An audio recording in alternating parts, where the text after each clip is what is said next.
बिजली वितरण कंपनियों की आय में जो भारी कमी आई है और लेनदारी जो इनके कई राज्यों से बढ़ी है, उसके कारण भी ये अभूतपूर्व नकदी प्रवाह की स्थिति इनको देखनी पड़ रही है। इन परिस्थितियों में आम उपभोक्ता को भी नुकसान ना हो, बिजली उत्पादन करने वाले भी और बिजली वितरण करने वाले भी इस अभूतपूर्व समस्या में कहीं उलझ कर ना रह जाएं। इसके लिए 90,000 करोड़ रुपए का प्रावधान डिस्कॉम्स के लिए किया गया है, बिजली वितरण कंपनियों के लिए किया गया है। और ये 90,000 करोड़ रुपया जो बिजली वितरण कंपनियों को दिया जाएगा वो पावर फाइनेंस कॉरपोरेशन और रूरल इलेक्ट्रिफिकेशन कॉरपोरेशन के माध्यम से दिया जाएगा। Thank you. I move over to the next, which deals with contractors.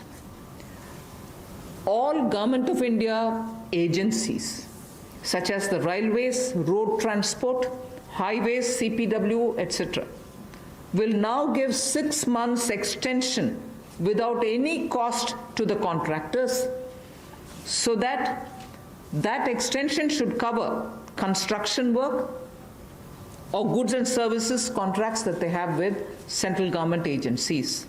They can take additional 6 months to comply with the contract conditions.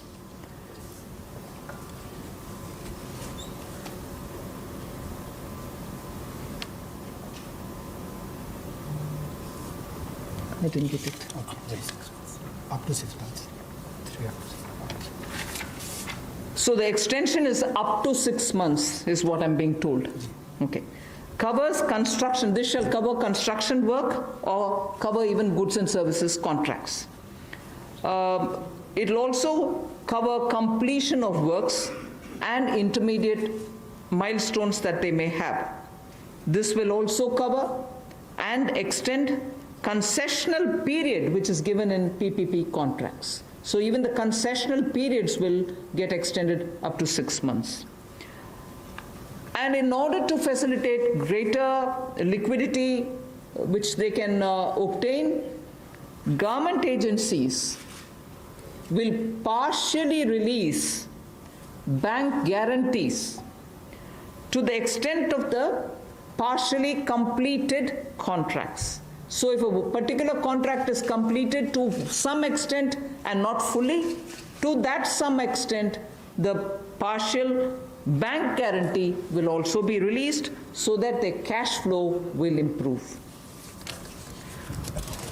जहां एक और पहले 200 करोड़ तक के टेंडर्स ग्लोबल नहीं होंगे, एक वो राहत दी गई। अब उसके बाद जो अभी काम हमारे कॉन्ट्रैक्टर्स कर रहे हैं देश भर में, चाहे वो रेलवेज़ का हो, सड़कों का हो, हाईवेज़ का हो, सेंट्रल पब्लिक वर्क्स का हो, या अलग अलग डिपार्टमेंट्स के हों, क्योंकि कोविड के कारण ये समस्या खड़ी हुई, तब उनको 3 महीने से ज़्यादा 6 महीने तक की राहत इसमें दी जा सकती है एक्सटेंशन के रूप में, ताकि उनको कोई खामियाजा ना भुगतना पड़े। और जो ऑब्लिगेशंस थी उनकी, उसके कारण दिक्कत आ सकती थी, इसलिए प्रावधान किया गया है ताकि मुकदमेबाजी या बाकी सब ना हो और मानसिक रूप से भी ठीक रहे और अच्छा काम करके समय पर पूरा कर सकें। तो 6 महीने तक की इनको राहत दी गई। और यही नहीं, जो पीपीपी कॉन्ट्रैक्ट्स है उसमें भी जो कंसेशन पीरियड है उसमें भी ये राहत 6 महीने तक की दी जा सकती है, पर मैक्सिमम जो है 6 महीने तक हो सकता है। केस टू केस मैटर करेगा। और जो सिक्योरिटी दी जाती थी पार्शियल, उसको रिलीज़ किया जा सकता है आंशिक रूप से। मान लीजिए मैं कोई ठेका लिया है, 70% किसी ने काम किया और उसके एवज में उसकी आंशिक रूप से वो बैंक गारंटी को वापस किया जा सकता है, ताकि उसके पास और लिक्विडिटी और काम करने के लिए आ सके। एक बहुत बड़ी राहत इस तरह से कॉन्ट्रैक्टर्स को भी देश भर में देने का एक प्रावधान किया है। 80% की होगा तो उसके अनुसार, 60% की होगा तो उसके अनुसार, लेकिन कुल मिलाकर उसके पास पैसा ज़्यादा आए ताकि वो कामकाज में उसको कहीं दिक्कत ना आए।